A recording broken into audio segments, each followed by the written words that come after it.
This Week in Richmond is made possible in part by Dignity Memorial, caring for our communities with a network of funeral homes and cemeteries in Virginia and throughout North America. More information about Dignity Memorial's providers is online at dignitymemorial.com. The Virginia Chamber of Commerce, the voice of the Virginia business community, working in legislative, regulatory, and political arenas to promote the free enterprise system. Information at vachamber.com. Virginia hospitals and health systems provide jobs. They support our economy and promote public health. Local hospitals are always open to help people with unexpected health needs. Having a stable healthcare network is vital. Virginia hospitals are our lifeline. I just received a letter from a student who thanked me for instilling the love of math in him. That's why I teach. Brought to you by the Virginia Education Association, because a good education is good for everybody. Additional support is provided by these sponsors.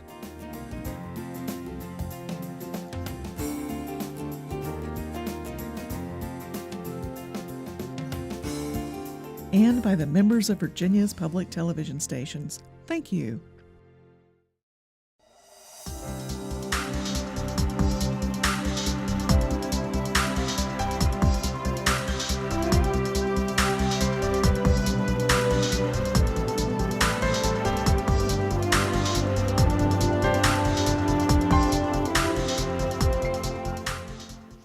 Welcome to This Week in Richmond, and I'm delighted here as we're in the election season to have two experts here who can help our viewers feel better about the election process. We're not talking about candidates, we're talking about the process of what takes place, and very much appreciate your being here. Tracy Howard from Radford. Yes, sir. And Larry Haake from Chesterfield. And delighted that you all are here. You're both general registrars, and the election's coming up soon, November 8th. I can tell our viewers we're having the conversation in September, but they're seeing it now in early October. And start off at any point that you'd like, then I'll have some questions to ask, and then you all might even have questions and comments back and forth between the two of you. So either one of you start. Well, I'd like to let everybody know in Virginia our deadline for registering to vote is October the 17th, and those registration applications, whether they're done online or in person, have to be in by 5 p.m. that afternoon. There are several other deadlines we can talk about as far as absentee voting. Absentee voting is beginning currently and will go on until the Saturday prior to the election. You can vote in person at your registrar's office. Several localities have outside sites for absentee voting, so it's a lot better than standing in line on election day. Go down to your registrar's office and vote ahead of time if you're going to be out of the precinct. And in getting ready to vote, I would encourage all the voters to prepare themselves for what they're going to find on the ballot. Every voter in Virginia is going to see candidates for President of the United States. They expect that. They may not know there'll also be candidates for the House of Representatives. And there will also be 2 proposed amendments to the Virginia Constitution. Then there could be other things depending upon where they are locally, but everyone is going to see those things that I just mentioned. And perhaps the one that needs the most preparation would be the proposed amendments to the Virginia Constitution. If the voters can go online and review them, or go to their local registrar's office and pick up a pamphlet that will explain it, so that they can be ready to mark the box on election day rather than being surprised and standing there and reading it as the line grows behind them. It would really benefit everyone for the voter to prepare themselves for what's on the ballot. I've heard, and you two can correct me or can speak to it, that oftentimes the further down the ballot you get, the less choices are made, that someone really maybe comes in and they're going to vote, they know how they're going to vote for president, they know they're going to vote for one of the 5 that'll be on the Virginia ballot, and then if it's a congressional, there are congressional races all around the state, they know that, but then after that it tends to drop off, and sometimes when you get to soil and water commissions and right, ballot fall off, that's right. Sometimes the voters lose interest the further down, and in some localities this year there are going to be things on the back side of the ballot, so voters should be aware of that and make sure they are touching everything. Another thing that this year, it's all right to skip an office. If there's an office or an issue that voters don't want to participate in, that does no harm to their ballot. They can simply go right on by that, not make a choice, and the choices they do make will be counted, and those they leave blank will not harm them. Talk a little bit about the ballots that they'll see. Are they the same in Radford and Chesterfield, or how do they differ around the state, or do they differ? Well, I think they're basically the same, and that we'll have the same 5 candidates for president and vice president. You'll have a congressional candidate or congressional race, the 2 constitutional amendments. What you'll see is a different form of ballot. Some of them will be paper ballot, fill in the oval. Some of them will be paper ballot, fill in the box. There are still localities in Virginia who are using direct recording electronic devices, which are a touch screen, and you simply have a check in a circle. Those are the older machines that the General Assembly this past year has finally put a moratorium on replacing, and that's not until 2020. So a lot of localities are strapped for money, so it's very difficult for them to change their voting equipment. That's one thing that I would point out to the viewers that I think most viewers don't know, is that all elections are paid for by your locality, and very little money comes from the Commonwealth in support of the elections. There is some money there as far as your electoral board and your registrar, but the cost of the election itself is paid for by the locality. And Tracy, talking about the voting machines themselves, I think it's important for voters to know that before every election, every voting machine is tested. Tested with the ballots that are going to be used in that election. So the voters can have confidence in that machine when they put the ballot in there, that it has been tested, it has been determined to be accurate, and when their vote goes through, they can feel confident that their vote will be counted as they intended it to be. I know we in Chesterfield have had the opportunity to participate in several post-election audits, as well as a couple of recounts. And each time, I'm happy to tell you that those voting machines, those vote counters, have been proven to be 100% accurate. I appreciate your mentioning that, and you might want to say a little bit more about it, because there's always rumors and fears that people have that elections could be rigged, that it could be stolen, and we won't talk about 100 years or 200 years ago whether that could have happened, but talk about a bit more about right now, and help instill some confidence in people that when they go out and vote, that their vote is going to be properly counted. Well, besides the testing of these machines, they're maintained in a secure environment. Every office is required to have a security plan. The machines themselves have locks and security devices on them. The buildings in which they're stored are secured, in many cases under alarm.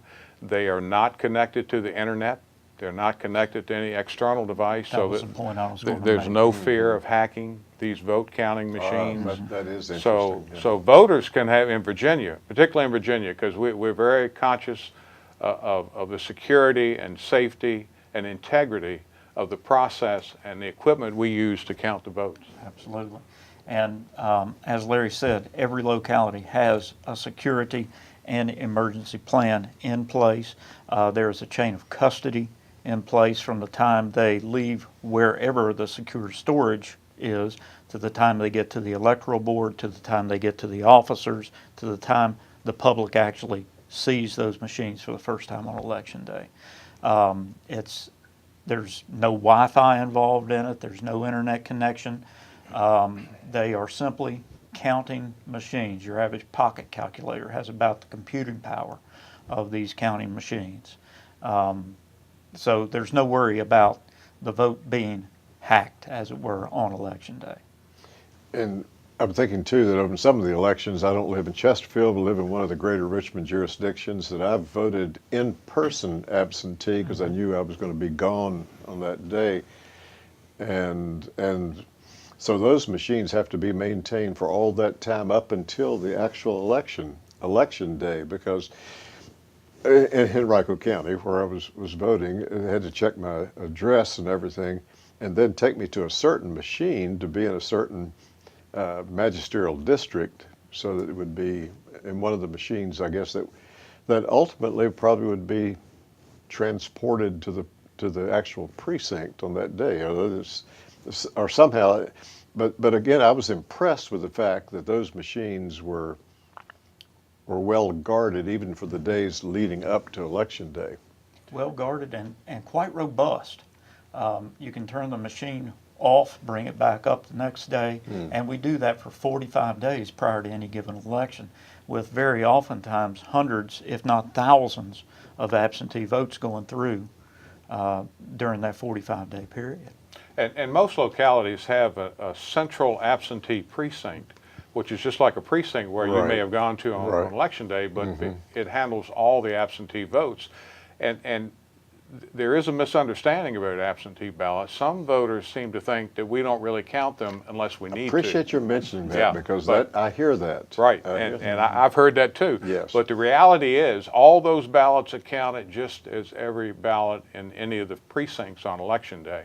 So we don't hold back, we don't wait to see anything. The absentee precinct count is presented just as any other precinct is. Interesting.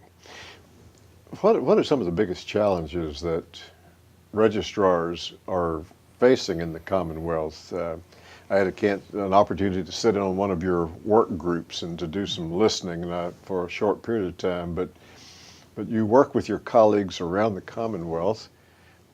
What you do on behalf of all of us is so critical. I mean, to have safe and reliable elections to be held, but what are some of the biggest challenges that you'd say that you're facing? Well, you know, some people may take the position, how hard can this be?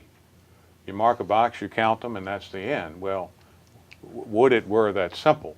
You know, for example, we live in a very mobile society. People are moving all the time, and they remember to update their addresses with their credit cards and their banks, but sometimes they don't remember to update with voter registration.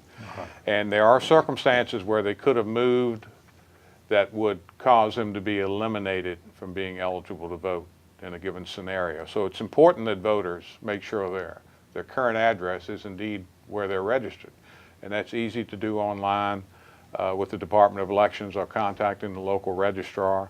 And that has to be done by the October 17 date that Tracy mentioned, which is a voter registration date. That's also the deadline to update addresses. So voters, they get very emotional, they get very upset, but really it's their own fault, I'm afraid, because they did not maintain that address with voter registration. That's very true. So if a voter shows up and they're now living in the city of Radford or in Chesterfield County, they had lived somewhere else in Virginia, they were registered, and let's even do the scenario that it's not Henrico where they can hop in the car and go back, or it's not Montgomery County where they can go. What do they have? Are provisional ballots available then, or what does someone do other than the fact of saying, "Oh, I messed up and I can't vote"? Well, the non-simple answer to that question is it truly depends. And our officers of election have a document called the What If document, which, in addition to their Officer of Election Day guide, the What If document is 19 pages of exceptions. And it goes over things like when a person has moved and fails to change their address, if it was prior to last November's general election or prior to the last congressional election, or did they move outside of their congressional district, things of that nature. And some of these things are very difficult to figure out on the part of a potentially 70-year-old retiree who works once or twice a year. So our training comes into it, and we're getting back to some of the things that are challenges, and that is training your officers of election to recognize when there are issues in the precincts, recognize when to use the provisional ballot, recognize when to throw up their hands and call the registrar and get an answer. So training of officers of election, that's another very difficult, time-consuming, and challenging task. And the reality of that, I'm afraid, is that elections have become so complex because of new laws and new procedures. Just as we hear, it's not as simple as it ought to be. It's very difficult now.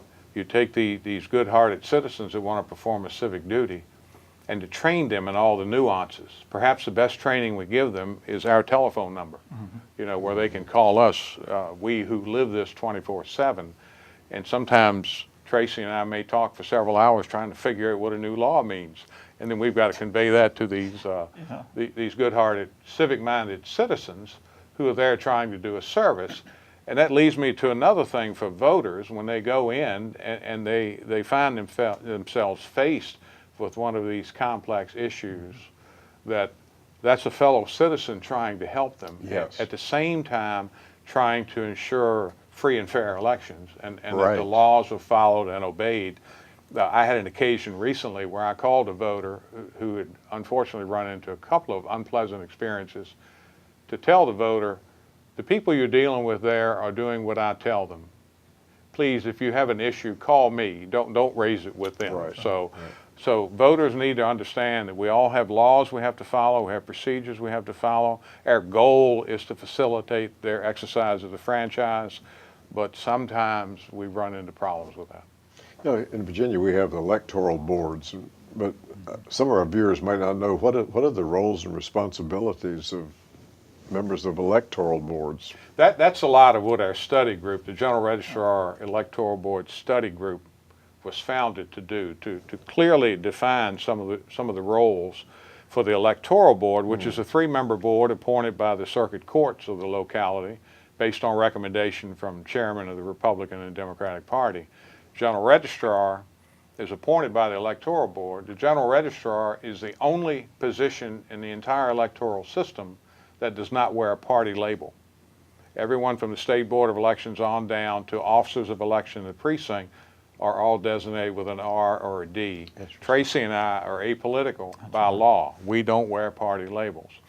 So the Electoral Board, in a broad sense, is there to oversee the election, to be able to assure the two major parties the election was run in accordance with law, it was run fair, the integrity is solid, and they're there to see that, hands-on, to participate in that. Absolutely. Now, what about, you mentioned, I think early on, that the funding is predominantly local funding. It's got to vary a great deal, maybe depend on the size of the locality or how many different voting precincts. Oh, absolutely. It will vary a lot depending on the number of voters that you have, the number of precincts that you have. The type of equipment you have determines the number of officers of election that you have to pay on election day. Little cities like myself, 3 precincts, will get away this year with probably $15,000 for the entire November general election. Large places like Chesterfield County, Virginia Beach, Fairfax, for crying out loud, they're going to spend $2 million. Larry, you're going to spend almost $500,000 this year. So it varies greatly. And that's one thing that we are attempting, again, through the work group, is to make the General Assembly understand that even though an election only has 5% turnout, for instance, in a primary, you're still throwing a party for 100% of your voters. You have to plan on everybody showing up for this party, even though you're throwing away a lot of the party favors and food afterwards. And we're always looking for ways to improve the process Yes. in the study group and otherwise. For example, a topic that came up at a recent study group meeting had to do with the returned email ballots. Now, these are ballots that we email out to citizens overseas. They have to print that ballot, mark it, and then send it back to us. Okay, so that's not a machine-readable ballot. That has to be hand-counted, and right now we're under some limitations as to when we can start actually counting those ballots. So that's something we may ask the General Assembly to look at and relax a little bit. Let us start earlier in the day so we don't go so late in the day, being able to report those results. I understand you've been looking some at continuing education too. Is that for general registrars or for your staff or?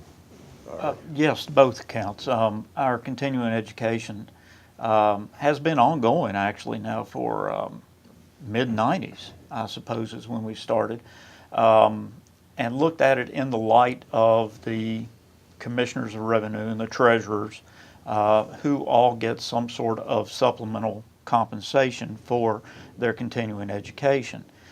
So far, we are yet to be able to convince the General Assembly that it would be a good thing for registrars, but we are looking at going on to the VREO, and that is the Virginia Registered Election Officials classes, and the SARA classes through the Election Center, which is a more national type of certification. So our education is ongoing, and all of the meetings that we have through the Voter Registrars Association of Virginia, going through the Department of Elections and the Virginia Electoral Board Associations, they center on education of better ways to do things, best practices in election. And as complex as elections have become, as I mentioned, we want to be as professional as we can be and do the best job we can be. Our work really changed in 1996 with the implementation of the National Voter Registration Act, known by everyone as Motor Voter. That Right. really resulted in registering to vote became a byproduct of getting a driver's license. So we went from 20 or 40 registrations a month to 900 to 1,500 a month. And so even today, we may get 800 to 1,200 registration applications a month in Chesterfield. So it went from being seasonal and cyclical to really a straight line in the work, which means we're doing it all the time and preparing for elections and training and looking at new laws. So it's become more than a seasonal job. It's really a full-time job requiring a professional now. Well, I was about to ask, not how long you've been general registrars, but how the position has changed. And you've certainly keyed in on a major one. Are there other changes that you've seen over your years in Radford or Chesterfield, or that you hear colleagues talk about who've maybe had more experience than you have? Oh, absolutely. When I first started this position in 1992, Title 24.1 was a measily little book of about 130 that's pages. the code section in Virginia yes, for the exactly. elections. That's Virginia code section. 130 pages or so, and that has swollen now to well over 400 plus pages of simple language in Title 24.2. And not all of it's simple language. Not all of it is simple language. As a matter of fact, some of it contradicts itself, because we're looking at Virginia code, some of which actually dates back to the 1890s Walton Act for voter registration, and that has just been rolled into language and piecemealed until we have the current election laws. And we had the Help America Vote Act, which followed the 2000 Bush-Gore election. Help America Vote Act introduced the concept of second chance for voters, and that's in the equipment. If they overvote, if they mark 2 offices, the machine has to alert them of that. So if they did that as an error, they can correct it. And the other is the idea of a provisional ballot, where if there's some question about the validity of their registration, they can vote a provisional ballot, and we will make a determination after the fact and either count or not count that ballot. And since the 1996 NVRA was passed in Virginia, there are some localities in Virginia that have lost population. I'm thinking South Side and far Southwest. Every locality in Virginia has increased in voter registration by at least 25%, and most even more. So the rolls are growing. The oh heaven's sakes, the absentee ballot provisions, 24.2, section 700 and 701. Since recodification in '92, there have been more than 33 acts of assembly affecting those particular code sections, and that's the absentee ballot code section. And each time it's just a matter of someone else being eligible for that absentee ballot. So that list grows as well. And Tracy said the rolls have grown. That's because it's a byproduct. But the number voting has remained pretty much static. And our time is up, but there's still time for people to go and vote. Absolutely. That's And right. thank you And bring both. your photo ID. Yes, and thank you both for being on This All right. Week in Thanks for Richmond. having us. Thank you for having us.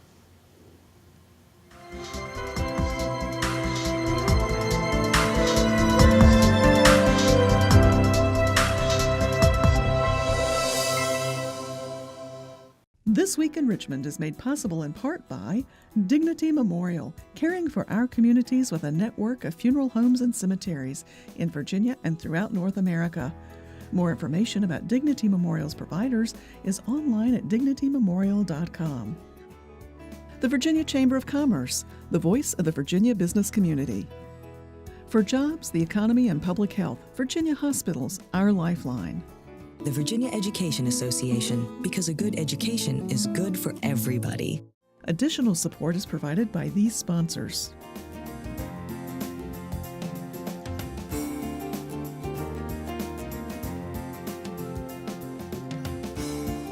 And by the members of Virginia's public television stations. Thank you.